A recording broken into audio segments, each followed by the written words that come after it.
Amigos, boa noite a todos.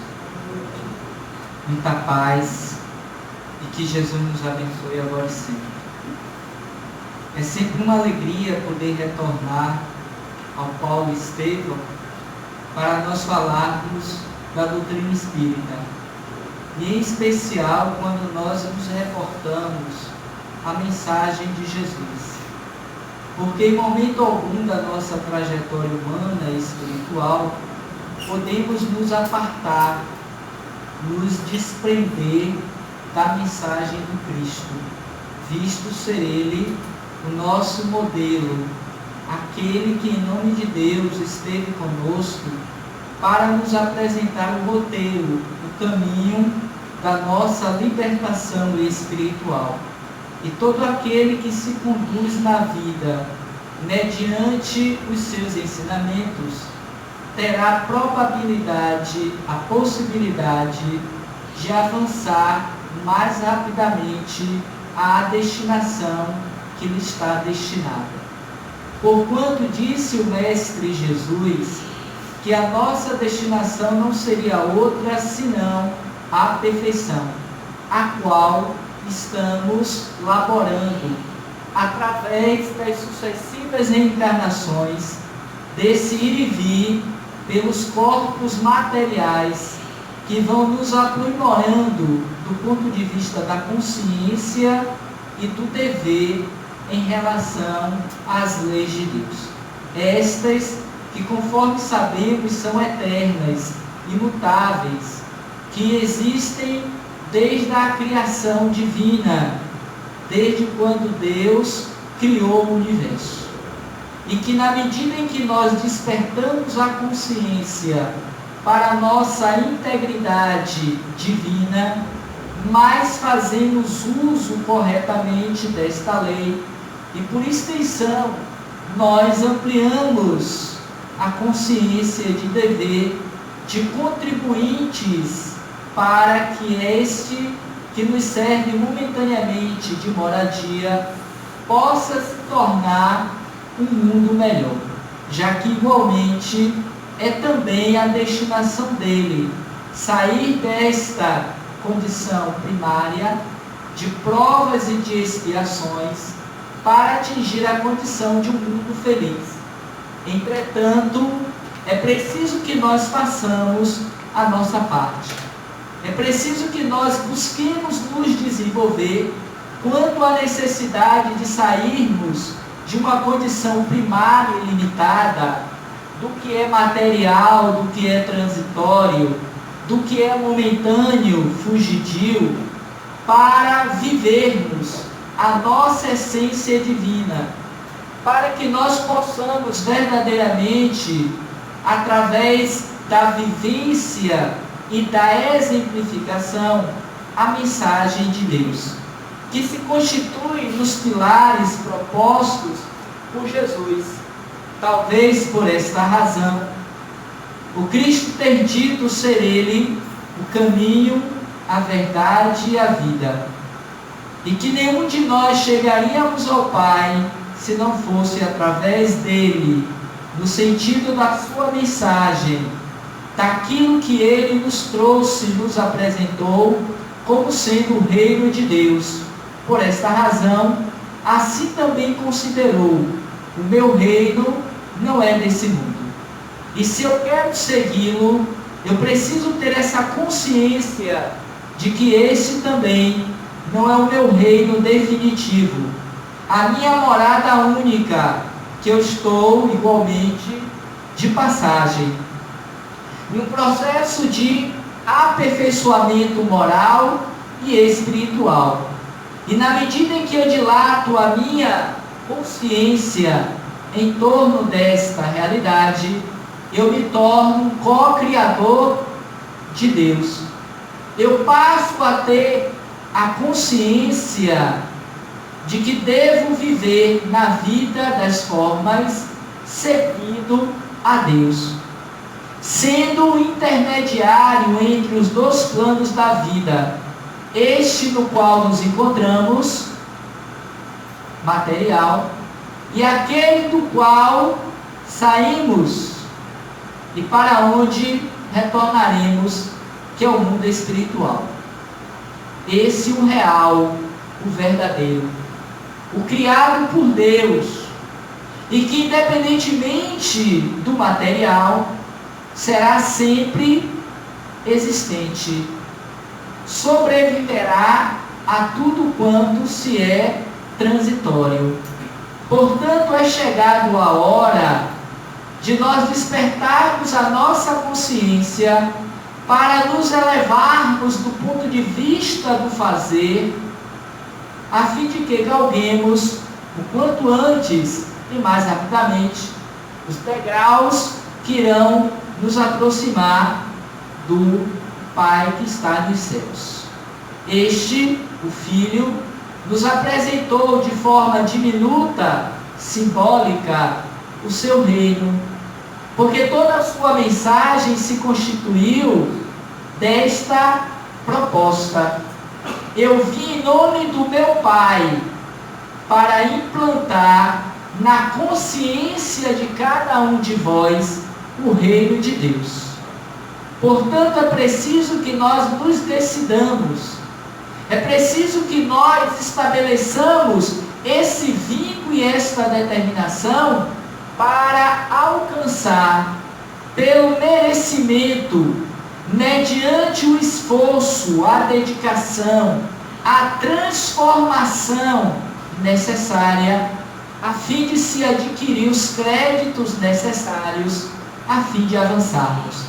Daí, dentro da Constituição planetária, e em particular a nossa, nos foi dado tempos, ciclos de tempos, para que nós pudéssemos exercitar o aprendizado realizado durante aquele período. E ora nos encontramos nesta nova fase inicial, desse novo ciclo que abriu, que nós computamos como sendo o ano, cronologicamente falando, de 365 dias do ano, dos quais 19 deles nós já nos apropriamos, já vivemos. E a pergunta que eu preciso me fazer constantemente é o que eu estou fazendo do tempo que me é dado como sendo um recurso, ou diria mesmo, o Lúcio, o talismã divino no qual Deus nos aquinhoa para fazermos esse processo de iluminação interior, iluminação espiritual. Daí ter dito igualmente o Cristo, a cada um segundo as suas obras. E a quem muito é dado, muito será cobrado, porque, queiramos ou não, acreditemos ou não, dia virá em que nós retornaremos à pátria espiritual, que, conforme dissemos, de lá saímos e para lá retornaremos. E quando nós chegarmos lá, isso quando mesmo não acontece já aqui, a consciência nos chamará à revisão dos atos, das ações, das atitudes, do que fizemos no período transitório em que nós nos encontrávamos no corpo físico. Porque a reencarnação é uma proposta de melhoria, de mudança, de renovação, de ampliação da percepção espiritual. E quando somos aqueles que nos embotamos, que nos fechamos para esta proposta, que deveria ser a principal, a única talvez, dentre as muitas escolhas que ainda fazemos equivocadamente nesse transcurso entre o nascer e o desencarnar. Daí disse Jesus, em algumas tantas passagens, que aquele que se eleva será rebaixado, e aquele que se diminui, se rebaixa, será elevado.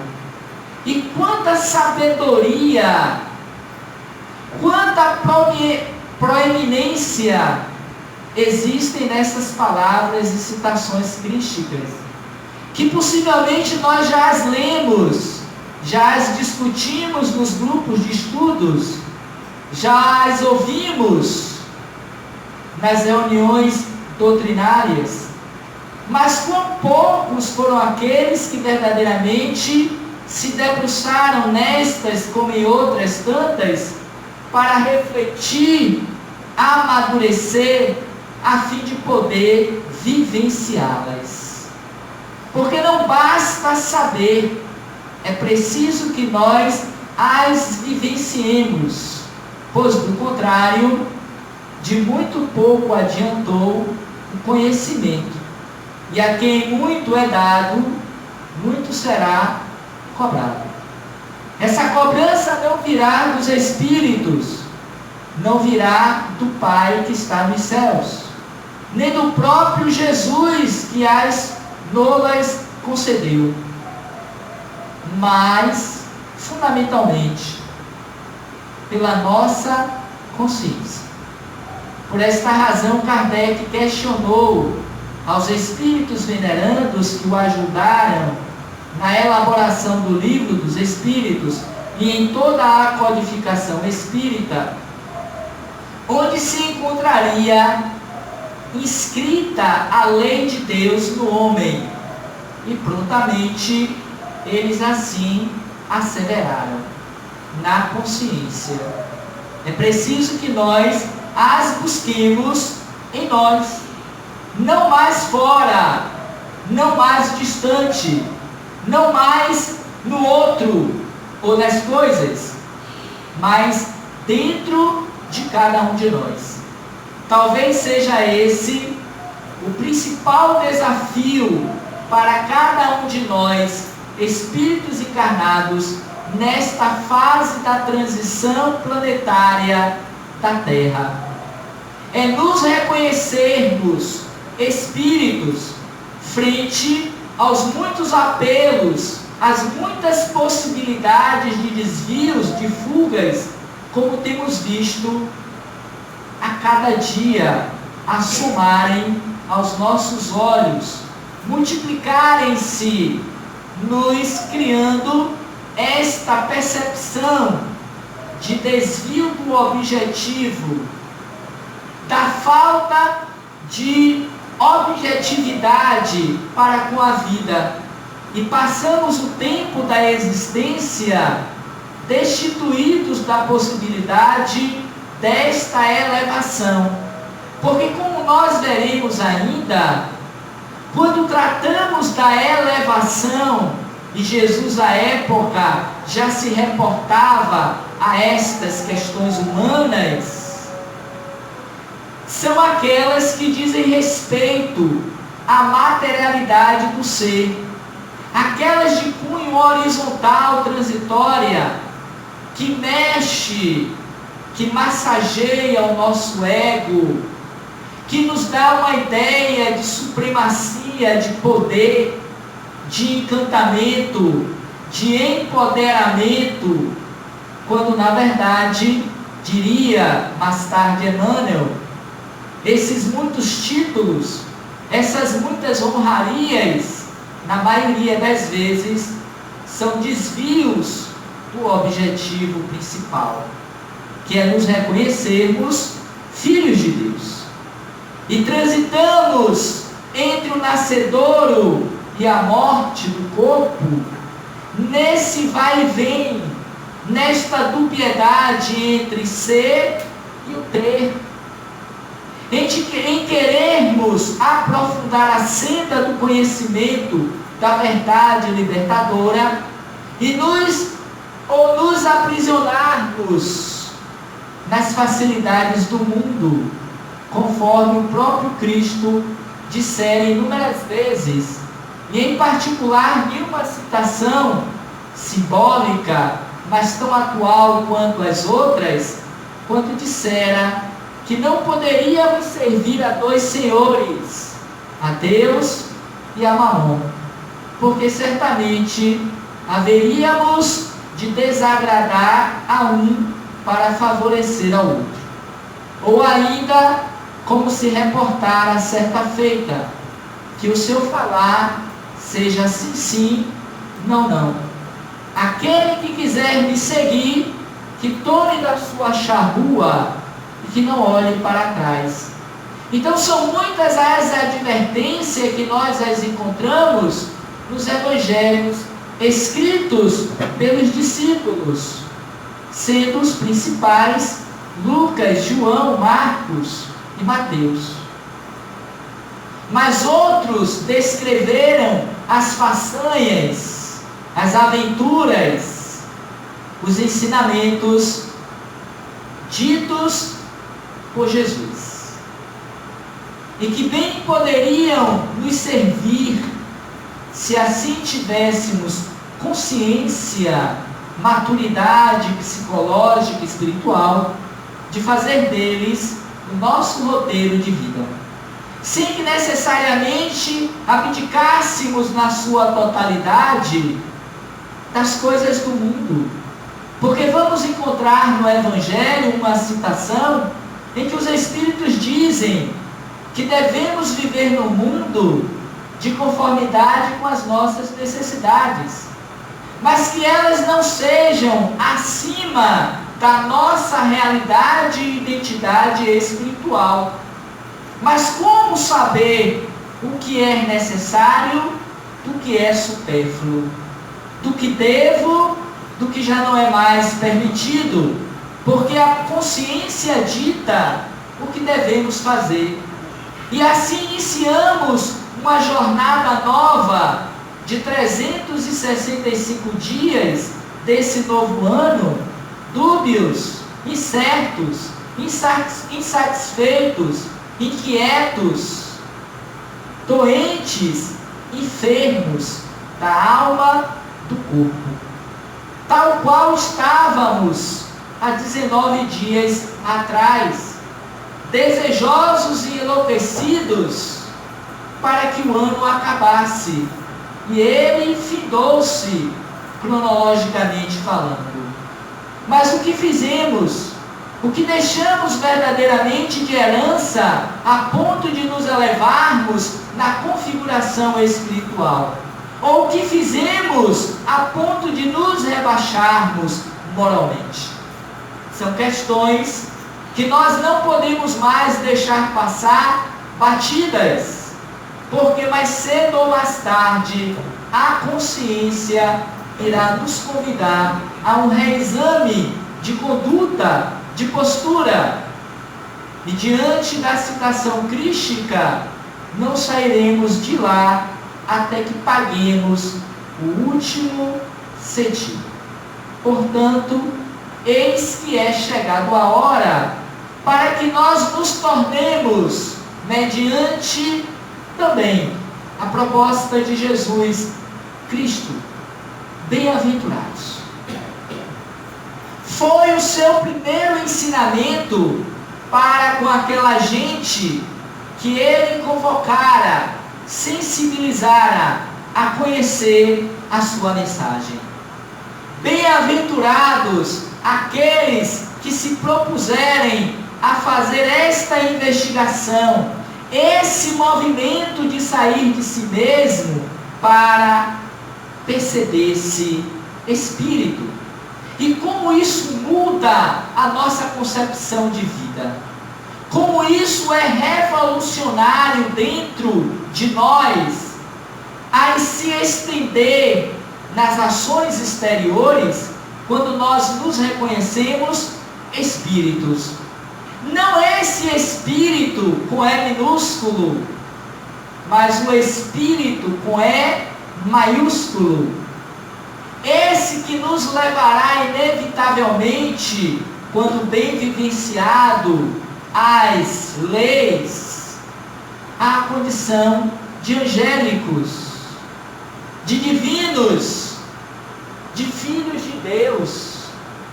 Portanto, é preciso que nós saiamos das nossas zonas de conforto, dos nossos mesmismos, das nossas conquistas e elevações horizontais, e nos dediquemos o quanto antes, a fim de não nos arrependermos mais tarde, pela oportunidade que tivemos e que não soubemos aproveitar.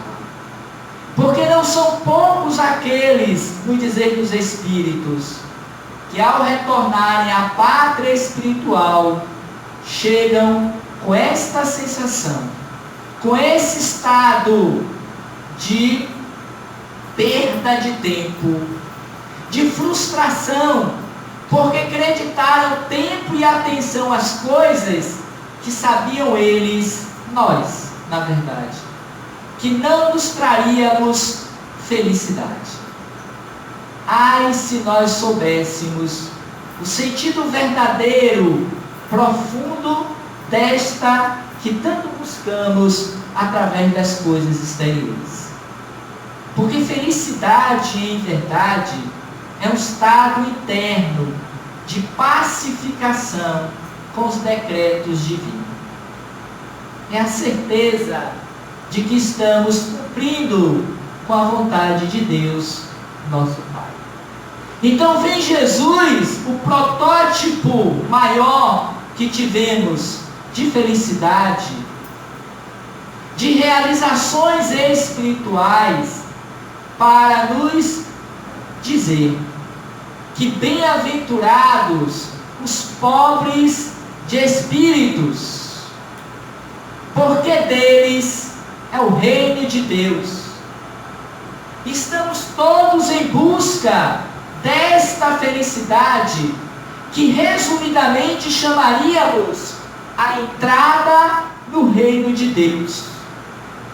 E por não termos a consciência de qual caminho a seguir, em que pese que há 12.000 anos ou mais, nós já o temos entre nós, estamos pelos atalhos da vida, em busca desta tal felicidade, pelas coisas exteriores, pelos brindar dos copos, das bebidas, das conquistas materiais, titulares, acreditando-se que seremos felizes. Mas que na verdade, para logo mais depois de alcançados, vivenciados, vem aquele estado de fastio, de sobrepeso, de insatisfação, de inquietação, ou como diria hoje Joana de Ângeles, na sua série psicológica, eis que nos é tomado por um vazio existencial. E prontamente, para não que haja o enfrentamento com a consciência, nos lançamos a novas conquistas para fora de nós mesmos.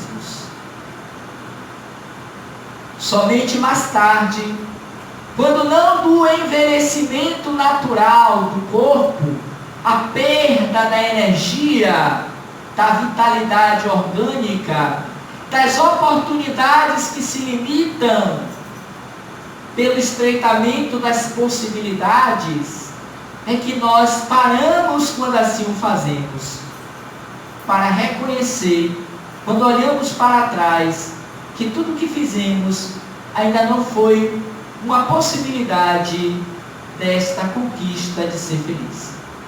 Daí entramos naquela inconformidade, naquela revolta silenciosa, no queixume que quase sempre abate e toma a maioria daqueles que chegam a esta fase última da existência.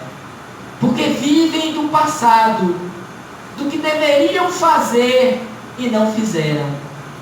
Ficam no estado de arrependimento de que poderia ter feito, mas que não fizeram. Optaram por outros caminhos, em que pese verdadeiramente o respeito pelas escolhas de cada um de nós. Pois, diz Caetano Veloso, cada um sabe a dor e o prazer de ser o que é. E que as nossas conquistas, elas se limitam na medida da nossa consciência e maturidade espiritual. Não chegaremos ao alcance daquilo que ainda não é possível do ponto de vista desse despertar de algo para além do que é transitório, do que é horizontal. Somente o investimento pela verticalidade do ser é que pode nos possibilitar a condição, já nesta existência, desta tal felicidade. Que por mais que a alcancemos, temos plena consciência de que ela é passível ao nosso estágio de evolução. Porque quando Kardec questiona, na última questão do Livro dos Espíritos, a 1019, se um dia alcançaremos a felicidade plena na nossa condição humana, os Espíritos disseram que não, pois que ainda vivemos transitoriamente em um mundo de provas, de expiações. E como tal, ele não nos favorece a esse alcance. Mas dia virá em que nós a alcançaremos em outros estágios e aprendizados que não serão na terra. Mas igualmente eles dizem, mas, entretanto, devemos nos esforçar para sermos felizes, tanto quanto a terra nos possibilita. Logo, é possível ser feliz entre nós. Encontrarmos verdadeiramente indivíduos, almas, espíritos encarnados, felizes, desde quando tenham a consciência do dever, tenha a certeza de que estamos de passagem, tenha a maturidade psicológica de compreender as escolhas que estão fazendo mediante os resultados que se quer obter. Porque não podemos querer plantar uma fruta para colher uma outra espécie de fruta.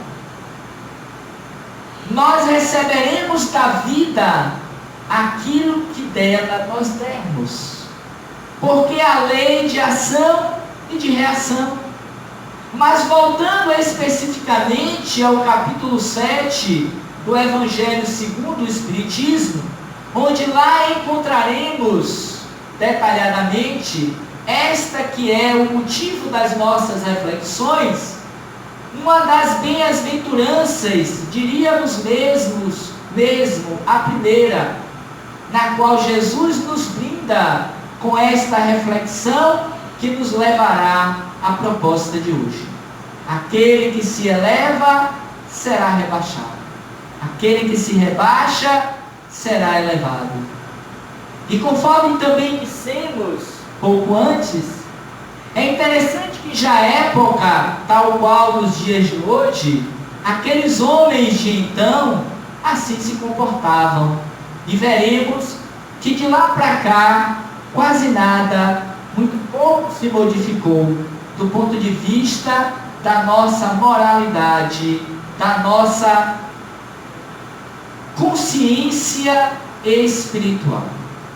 Vejamos então as 3 citações em que Kardec se apropria para tratar desta temática que para nós que estamos iniciando o novo ano merece da nossa parte uma reflexão mais aprofundada, porque não valeria a pena, ao término deste que começa, chegarmos ao final com a mesma sensação daquela de quando terminamos aquele que ora terminou.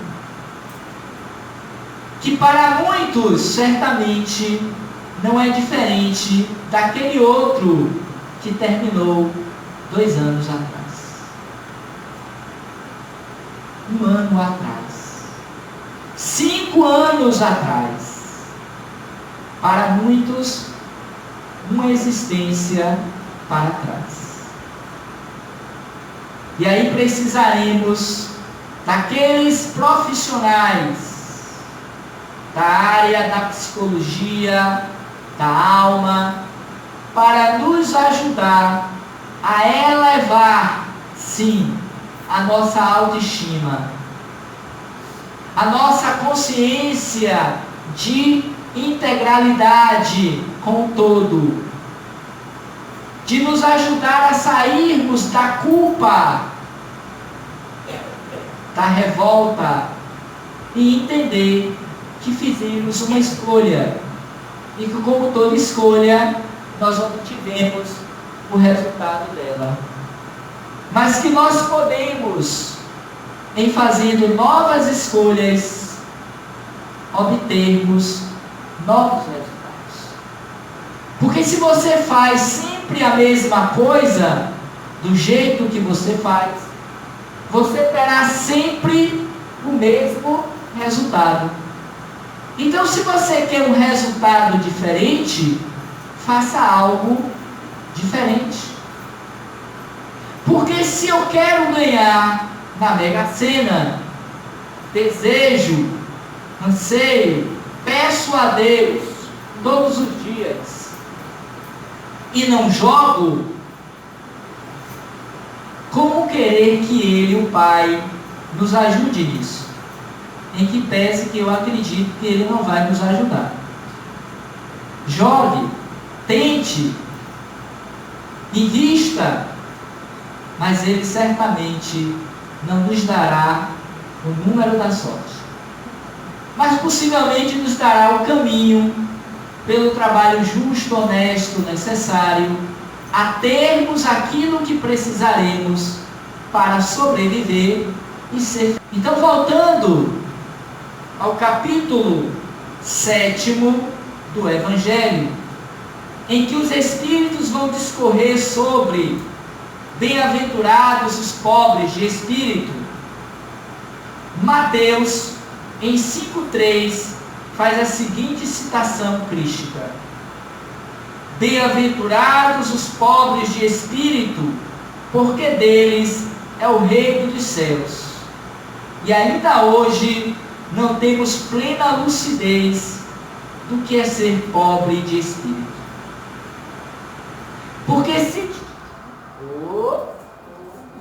Porque se tivéssemos, certamente nós não estaríamos fazendo o investimento que ora nos permitimos para as conquistas das coisas materiais, no nível do desespero, do apego, da posse que fazemos ainda, em que muitas vezes matamos, morremos para obter aquilo que sabemos que não levaremos para o outro lado da vida, e que igualmente não consumiremos na quantidade que conseguimos esses bens, que inevitavelmente passaremos para terceiros. Entender isso nos leva muitas vezes ao desespero, à loucura, nos leva a um estado de aflição, a um estado de sofrimento. Porque como pode, só um instantinho,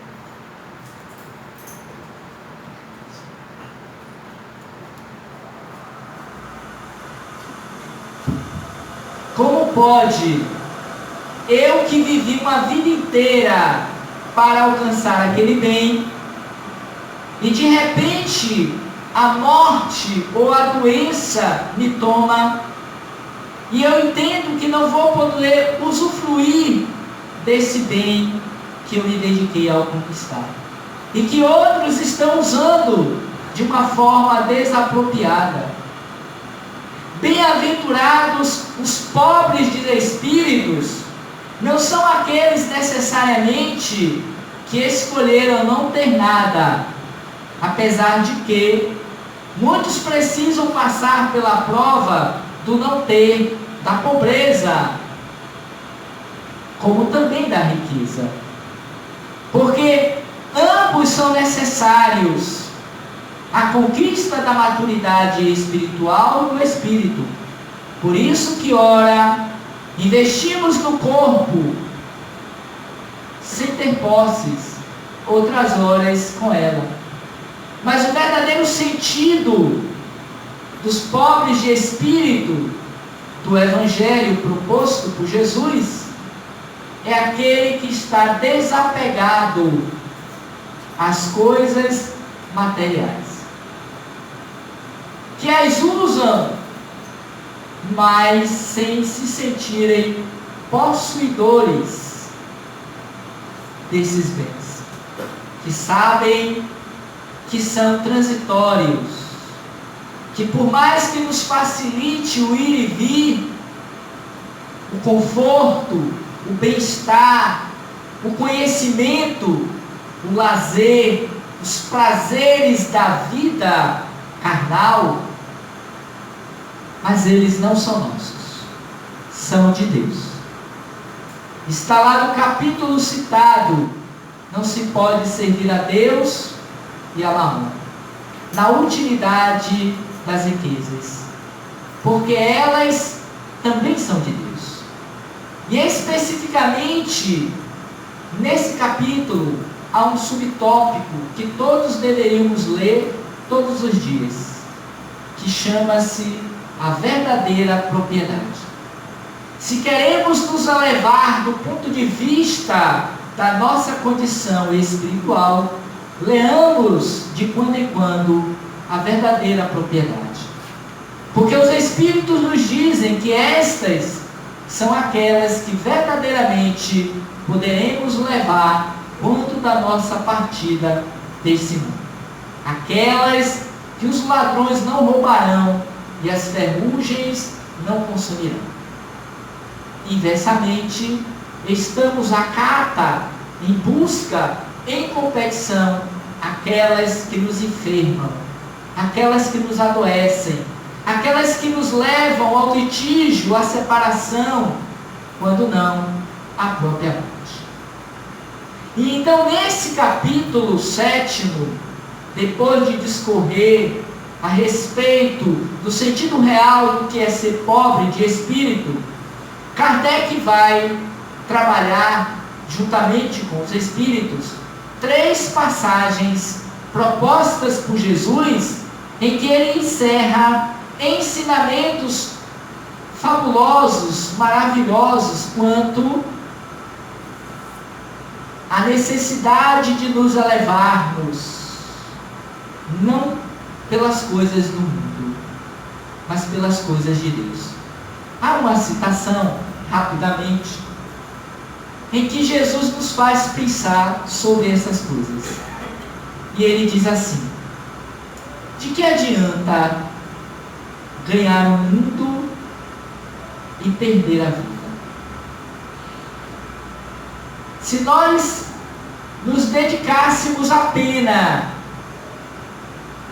à reflexão desta citação, já seria o suficiente para nos mantermos em um estado de equilíbrio consciencial frente aos deveres, às obrigações que temos nesta nossa encarnação, nesta nossa experiência carnal.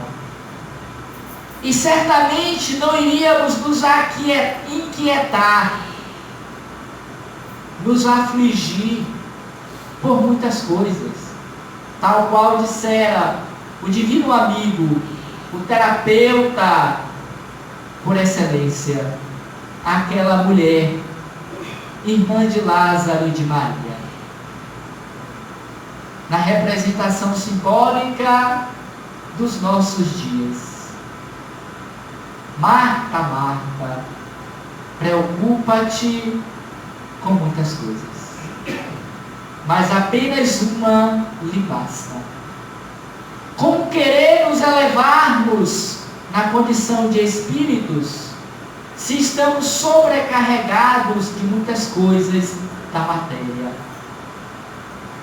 O peso dessas conquistas, dessas inquietações que transitam ao longo de 365 dias do ano, não nos permitem pensar em nós mesmos, em voltarmos o olhar para dentro de nós, para as questões fundamentais da vida. Quem eu sou? De onde vim? Para onde vou? O que estou fazendo aqui? Qual é o meu dharma? O meu propósito de vida? Como me alinhar psiquicamente àquilo que eu assumi perante Deus e a consciência? Se estamos afadigados pela elevação dos títulos da matéria, precisaremos então da dor, muitas vezes, para nos despertar para essas verdades que nós ainda não queremos ver. Mas vejamos o que diz Jesus em Mateus 18, de 1 a 5.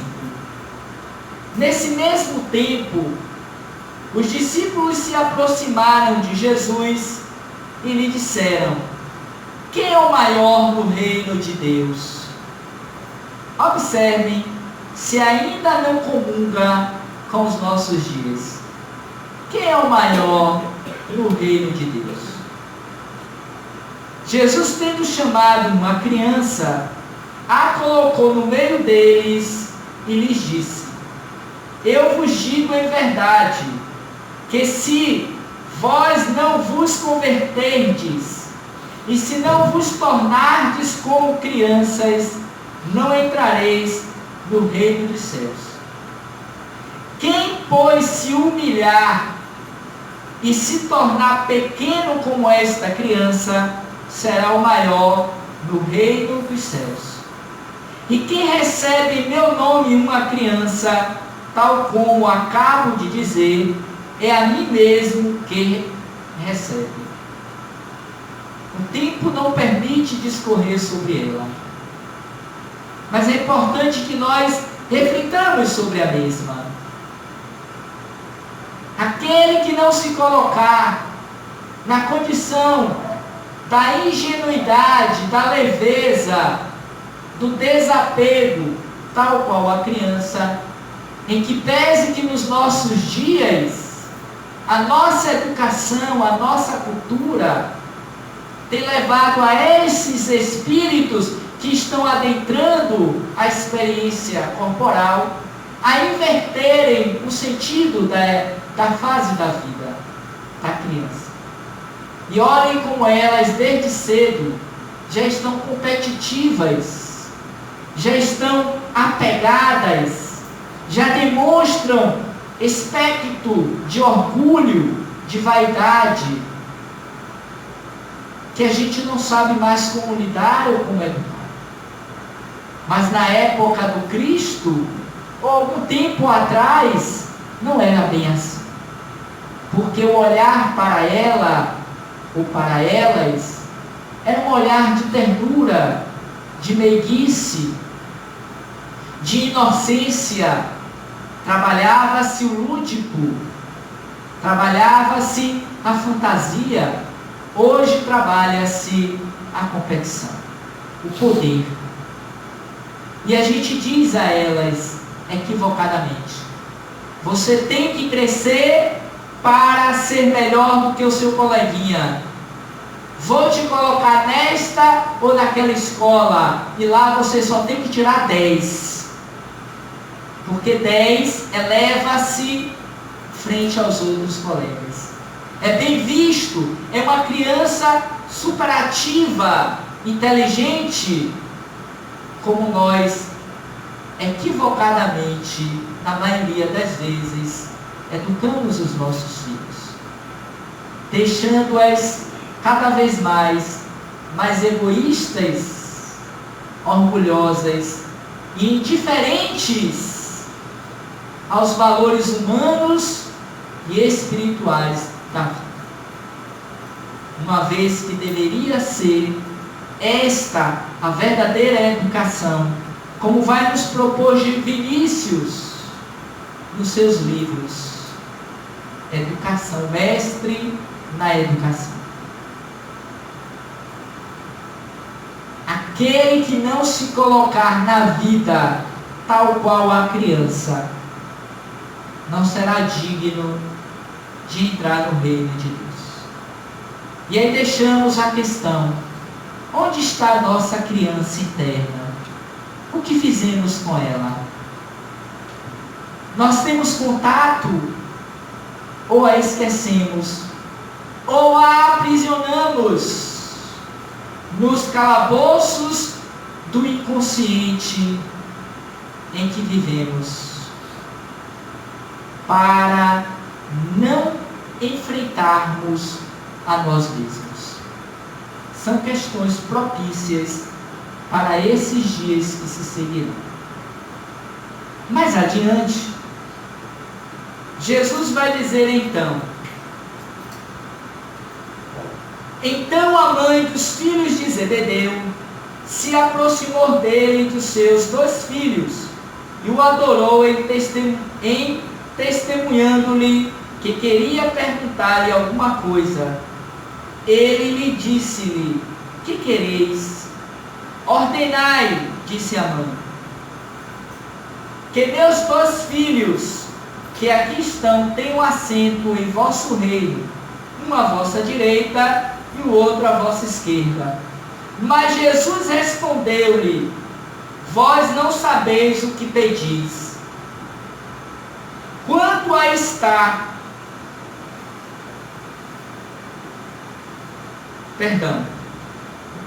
não sabeis o que pedis. Podeis beber o cálice que vou beber? Questiona Jesus. Eles disseram: nós o podemos. Ele lhes respondeu: é verdade que bebereis o cálice que eu vou beber, mas quanto a estar sentado à minha direita ou à minha esquerda, não cabe a mim vos conceder, mas isso será para aquele que meu Pai tenha preparado. Ou seja, a mãe já queria colocar os filhos em uma condição que ainda não tinha o merecimento, pelo trabalho não realizado. Um deles, Marcos, conseguira pelo esforço pessoal, mais tarde. Mais adiante ele vai dizer assim, rapidamente, por conta também do tempo. Os outros 10 apóstolos, tendo ouvido isso, se encheram de indignação contra os 2 irmãos. E Jesus, tendo-os chamados para si, lhes disse: vós sabeis que os príncipes das nações as dominam, e que os grandes as tratam como império.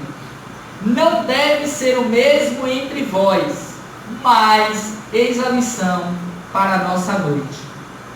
Mas aquele que quiser se tornar o maior, seja vosso servidor.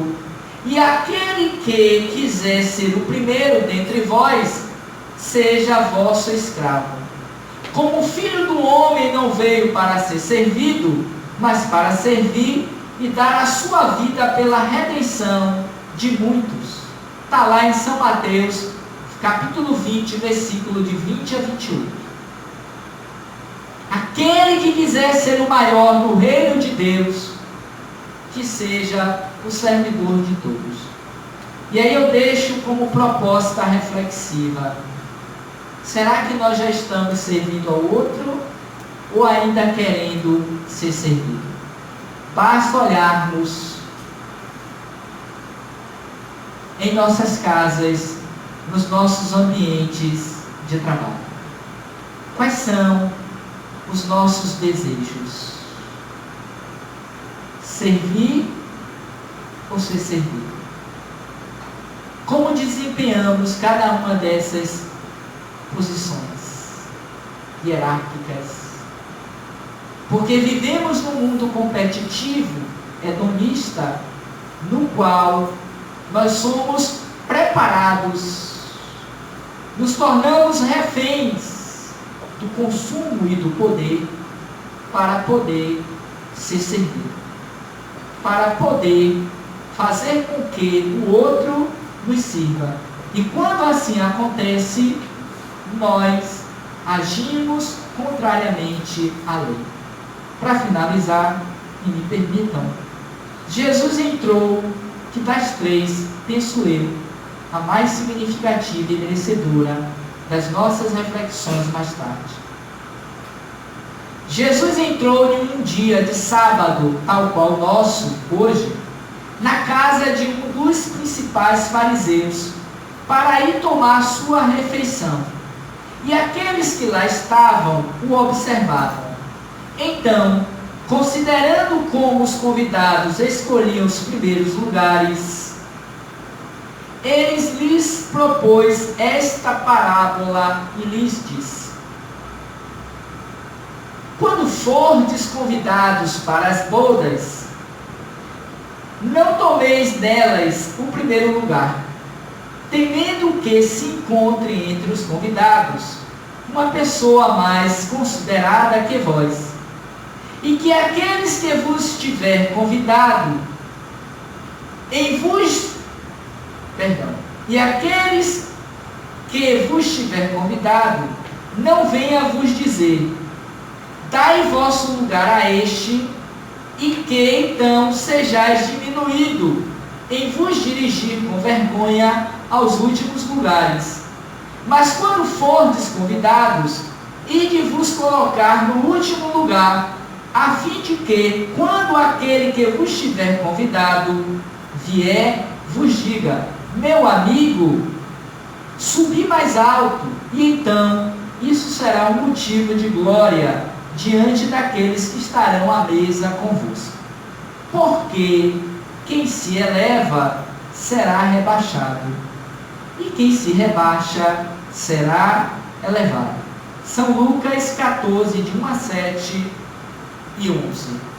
Observemos como esta passagem, esta parábola, nos concita a inúmeras reflexões a respeito de como procedemos e vivemos nos nossos dias uns para com os outros. Porque, para a maioria, assim o fazemos. Estamos sempre em busca de nos elevarmos, de querermos ser os primeiros da fila, a título da lista no primeiro lugar, quando na verdade, dentre vós, pode ser que, pela humildade, encontre-se lá no fundo, e quem nos convidou intercedendo, o convide a estar na frente. E diante da falta de lugar, peça a alguém que vá para trás, enquanto aquele que está atrás venha para a frente. Portanto, amigos e amigas, desejo a todos um feliz ano novo, próspero de realizações, e que as nossas intenções e propósitos comunguem com a vontade de Deus, nosso Pai, para que este que começa seja um ano próspero de realizações espirituais, que nos traga o sabor de felicidade real, interna, de prazer, porque já estamos no roteiro que nos levará ao nosso Pai que está nos céus. Enquanto isso, eu os convido a conhecerem o no nosso canal no YouTube, que estará amanhã esta palestra, que vocês poderão rever, tal qual outras tantas que nós já colocamos lá no nosso canal Roteiro Espírita. Nós trouxemos aqui alguns panfletos, se alguém se interessar em pegar, ao final, assim poderá fazer. No mais, muita paz, muito obrigado a todos, e que nesse ano possamos nos ver outras vezes para falarmos de Espiritismo, doutrina espírita, de nós mesmos e do caminho que nos levará mais rapidamente ao Pai que está nos céus. Muita paz, muito obrigado a todos.